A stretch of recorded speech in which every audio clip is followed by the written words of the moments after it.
மரபணு மாற்ற பயிர்களை அனுமதிப்பது தொடர்பாக புதிய சட்ட மசோதா நாடாளுமன்றத்தில் தாக்கல் செய்யப்பட்டிருப்பதன் மூலம் தேசிய அளவில் மீண்டும் சர்ச்சை எழுந்துள்ளது. இந்த மசோதாவில் இடம்பெற்றிருக்கும் முக்கிய அம்சங்கள் என்னென்ன என்பதை இப்போது பார்க்கலாம்.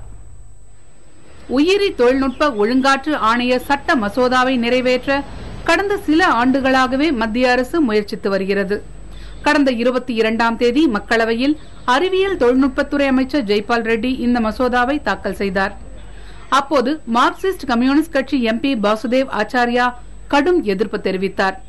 உணவுப் பொருள் தேவை அதிகரிப்பதை கருத்தில் கொண்டு உருவாக்கப்பட்டதாக கூறப்படும் இந்த மசோதா மரபணு மாற்ற பயிர்களை இந்தியாவில் அனுமதிப்பது குறித்த விதிமுறைகளை உள்ளடக்கியது. குறிப்பாக மரபணு மாற்ற பயிர்களை அனுமதித்தல், அதன் தன்மைகளை ஆய்வு செய்தல், பாதுகாப்பை உறுதி செய்தல் ஆகியவற்றை கண்காணிக்க உயிரி தொழில்நுட்ப ஒழுங்காற்று ஆணையம் உருவாக்கப்படும். இந்த ஆணையம் மரபணு மாற்ற பயிர்கள் குறித்த அனைத்து விவகாரங்களையும் கையாளும். உடல் நல பாதுகாப்பு உள்ளிட்ட பிரச்சனைகளில் முடிவெடுக்க 5 பேர் கொண்ட குழு அமைக்கப்படும். எனவே மரபணு மாற்ற பயிர்களால் பாதிப்பு ஏற்பட்டால் நீதிமன்றத்தில் வழக்கு தொடர முடியாது. பிரச்சனை எதுவாயினும் உயிரி தொழில்நுட்ப ஒழுங்காற்று ஆணையத்திடம்தான் முறையிட முடியும். அதே நேரத்தில் மரபணு மாற்ற பயிரால் பாதிப்பு ஏற்பட்டால் 2 ஆண்டுகளுக்குள் ஆணையத்திடம் முறையிட வேண்டும். அதன் பிறகு பாதிப்பு ஏற்பட்டதாக கூறினால் அந்த கோரிக்கை ஏற்கப்பட மாட்டாது. மரபணு மாற்ற தொழில்நுட்ப பிரச்சனையில் நாட்டில் உள்ள எந்த நீதிமன்றமும் தண்டனை வழங்க முடியாது. ஆணையம் அளிக்கும் தீர்ப்பை ரத்து செய்யவும் நீதிமன்றங்களுக்கு அதிகாரம் கிடையாது. தகவல் பெறும் உரிமை சட்டத்தின் கீழும் தகவல்களை பெற முடியாது. விவசாயம், வனம், மீன்வளம், உடல் நலம், கால்நடை, சுற்றுச்சூழல் என தனித்தனி துறைகளில் ஒழுங்காற்று பிரிவுகளை அமைக்க இந்த மசோதா வழி செய்கிறது. மரபணு மாற்ற பயிர்களால் ஏற்படும் பாதிப்புகளை முன்கூட்டியே ஆராய தனி குழு ஒன்றும் ஏற்படுத்தப்படும் என்று சட்ட மசோதா கூறுகிறது. மரபணு மாற்ற பயிர்களை அனுமதிக்கும் இந்த மசோதா முழுக்க முழுக்க அறிவியல் தொழில்நுட்பத் துறையை சார்ந்தது. இதில் வேளாண் துறைக்கோ சுற்றுச்சூழல் துறைக்கோ எந்த தொடர்பும் இல்லை. தற்போது மக்களவையில் தாக்கல் செய்யப்பட்டுள்ள இந்த உயிரி தொழில்நுட்ப ஒழுங்காற்று ஆணைய மசோதா மீது விவாதம் நடத்தப்படும். அப்போது உறுப்பினர்கள் தெரிவிக்கும் திருத்தங்களை கருத்தில் கொண்டு மசோதா திருத்தப்படும். பின்னர் அதனை நிறைவேற்ற வாக்கெடுப்பு நடத்தப்படும். புதிய தலைமுறைக்காக முருகப்பெருமாள் மற்றும் பார்வதி பாமா. மரபணு மாற்றம் செய்யப்பட்ட பயிர்களை பற்றி பார்க்கலாம். 1980களில் ஒரே இனத்தைச் சேர்ந்த 2 தாவரங்களின் மரபணுவை சேர்த்து ஒட்டுமுறை தாவரம் உருவாக்கப்பட்டு வந்தது. ஒரு எலுமிச்சையின் மரபணுவை மற்றொரு எலுமிச்சை ரகத்துடன் சேர்த்து உருவாக்குவது ஒட்டுமுறை. ஆனால் அதே எலுமிச்சையை அதற்கு தொடர்பில்லாத வேறொரு தாவரம் அல்லது உயிரினத்துடன் இணைத்து உருவாக்கப்படுவதே மரபணு மாற்ற பயிர். இது சம்பந்தப்பட்ட தாவரத்தின் இயல்பையே மாற்றிவிடும்.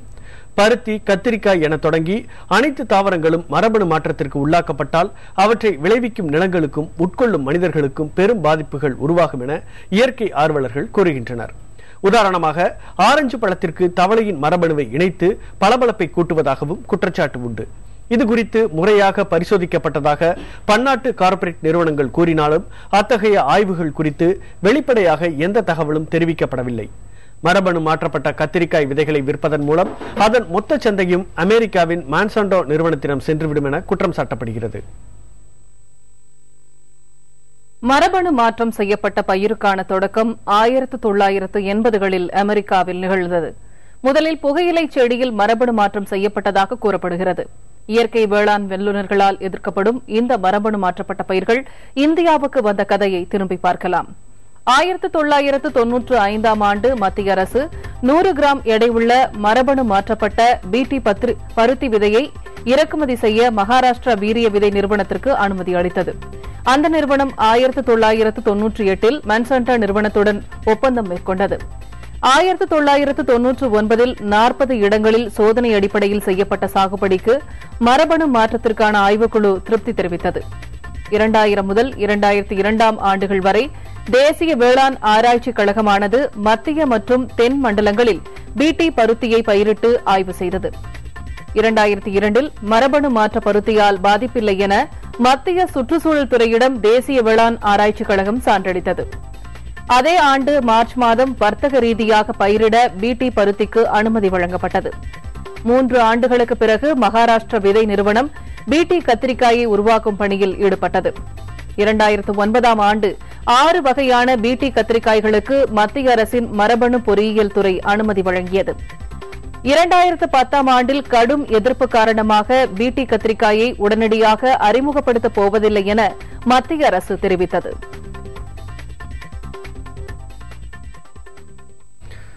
மரபணு மாற்றம் செய்யப்பட்ட பயிர்களுக்கு அனுமதி அளிப்பது தொடர்பான உயிரி தொழில்நுட்ப ஒழுங்குமுறை ஆணைய வரைவு மசோதாவுக்கு பல்வேறு அரசியல் கட்சிகளும் விவசாய அமைப்பினரும் எதிர்ப்பு தெரிவித்துள்ளனர்.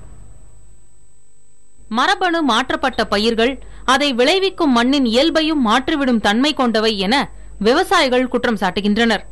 மேலும் மான்சாண்டோ போன்ற பன்னாட்டு நிறுவனங்கள் அளிக்கும் விதையையும் உரத்தையும் மட்டுமே பயன்படுத்த வேண்டிய நிலை ஏற்படும் என்றும் அவர்கள் அச்சம் தெரிவிக்கின்றனர்.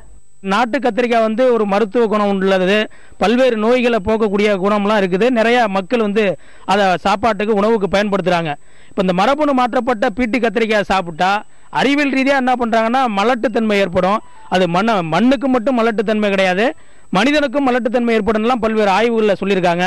பீட்டி கத்திரிக்காய் பொறுத்தவரை விதையில்லா கத்திரிக்காய், அது விதை எடுக்க முடியாது. விதை எங்க வாங்கணும்னா மல்டி கம்பெனிகள், பெரிய கம்பெனிகள்கிட்ட விதை நேர்த்தி கம்பெனிகள்கிட்ட வாங்கணும். அது அவன் சொல்ற விலைக்கு வாங்கணும். உயிரி தொழில்நுட்ப ஒழுங்காற்று ஆணையத்தின் வரைவு மசோதாவை நாடாளுமன்றத்தில் எதிர்ப்போம் என்று இடதுசாரி கட்சிகள் கூறியுள்ளன. அந்த மசோதா குறித்து இடதுசாரி கட்சிகள் ஏற்கனவே தங்கள் நிலையை சொல்லி இருக்கிறார்கள். இப்பொழுது அதனை நேரடியாக பாராளுமன்றத்தில் வைத்து நிறைவேற்றுவதற்கு பதிலாக பாராளுமன்றத்தின் செலக்ட் கமிட்டிக்கு அதனை அனுப்ப வேண்டும். அதனுடைய ஷரத்துகள் அனைத்தும் மீண்டும் பரிசீலிக்கப்பட வேண்டும். நாட்டுக்கு உகந்த ஒரு நல்ல சட்டத்தை உருவாக்க வேண்டும் என்றுதான் இடதுசாரி கட்சிகள் இப்போது போராடி வருகிறோம். மரபணு மாற்றம் செய்ய எதிர்ப்பு எழுந்துள்ளது குறித்து பிரதமர் அலுவலக விவகாரத்துறை அமைச்சர் நாராயணசாமியிடம் கேட்டபோது அது வரைவு மசோதாதான் என்றும் இறுதியானது அல்ல என்றும் கருத்து தெரிவித்தார்.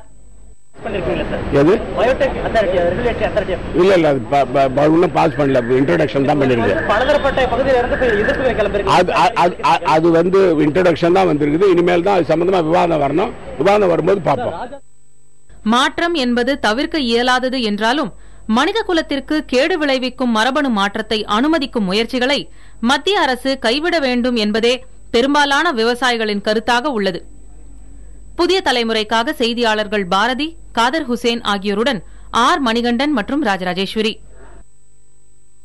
மரபணு மாற்றம் செய்யப்பட்ட பிடி ரக பருத்தியையும் இயல்பான வீரிய ரக பருத்தியையும் சாகுபடி செய்யும் போது ஏற்படும் மாற்றங்களை இப்போது ஒப்பிட்டு பார்க்கலாம். 2 விதமான பிடி ரக பருத்தி விதைகளை வர்த்தக ரீதியாக சாகுபடி செய்து சோதனை நடத்த முடிவு செய்யப்பட்டது. அதன்படி 2002ஆம் ஆண்டிலிருந்து 2005ஆம் ஆண்டு வரையிலான 3 ஆண்டுகள் தென்னிந்தியாவில் அந்த சோதனை நடத்தப்பட்டது. 450 கிராம் எடையுள்ள பிடி ரக பருத்தி விதையும் 120 கிராம் சாதாரண பருத்தி விதையும் கொண்ட பொட்டலம் 1600 ரூபாய்க்கு விற்பனை செய்யப்பட்டது. தமிழகத்தில் உள்ள 13 மாவட்டங்களில் மரபணு மாற்றப்பட்ட பருத்தி விதைகளும் சாதாரண வீரிய ரக பருத்தி விதைகளும் அருகருகே விதைக்கப்பட்டு சோதனை நடத்தப்பட்டது. ஈரோடு, தேனி, திண்டுக்கல், திருநெல்வேலி, கோயம்புத்தூர், சேலம் உள்ளிட்ட மாவட்டங்களில் சோதனை நடத்தப்பட்டது. அதில் மரபணு மாற்றம் செய்யப்பட்ட பிடி ரக பருத்தி பயிர்களில் பூச்சி தாக்குதல் குறைவாக இருந்தது கண்டுபிடிக்கப்பட்டது. அதனால் பூச்சிக்கொல்லி மருந்துகளின் பயன்பாடு குறைந்தது. ஆனால் சாகுபடி கால முடிவில் கிடைத்த மகசூலில் 2 ரக பருத்திக்கும் பெரிய வேறுபாடு இல்லை என்று விவசாயிகள் குறிப்பிட்டனர். சில இடங்களில் மட்டும் பிடி ரக பருத்தியின் மகசூல் கூடுதலாக இருந்ததாக விவசாயிகள் கூறினர். சாதாரண பருத்தி செடியிலும் பூச்சி தாக்குதல் சில இடங்களில் குறைவாக இருந்ததால் மரபணு மாற்ற பருத்தியின் கூடுதல் அனுகூலம் பற்றி தெளிவாக முடிவு செய்ய முடியவில்லை. மரபணு மாற்றம் செய்யப்பட்ட பயிர்களுக்கு இந்தியாவில் மட்டுமல்லாமல் பல வெளிநாடுகளிலும் எதிர்ப்பு நிலவுகிறது. அத்தகைய பயிர்கள் வரவேற்கத்தக்க ஒன்றா? இதனால் விவசாயிகளுக்கும் பொதுமக்களுக்கும் நன்மையா தீமையா? மரபணு மாற்ற பயிர்களுக்கு மத்திய அரசு தற்போது முக்கியத்துவம் அளிக்க காரணம் என்ன? இந்த கேள்விகளை இயற்கை வேளாண் விவசாயி நம்மாழ்வார் மற்றும் வேளாண் ஆலோசகர் குருமூர்த்தி ஆகியோரிடம் முன்வைத்தோம். அவர்கள் தெரிவித்த பதில்களை இப்போது பார்க்கலாம்.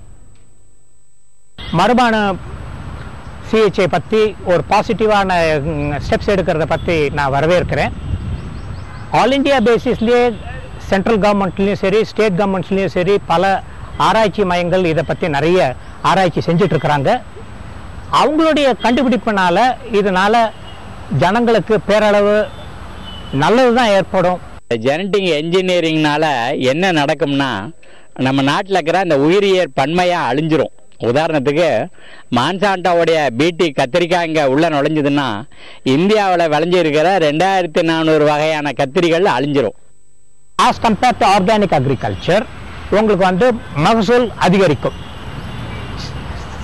சாகுபடி செய்யக்கூடிய செலவு குறையும், கெமிக்கல் யூசேஜ் குறையும். இதனால விவசாயிகளுடைய உடல்நலை பாதிப்பு குறையும்.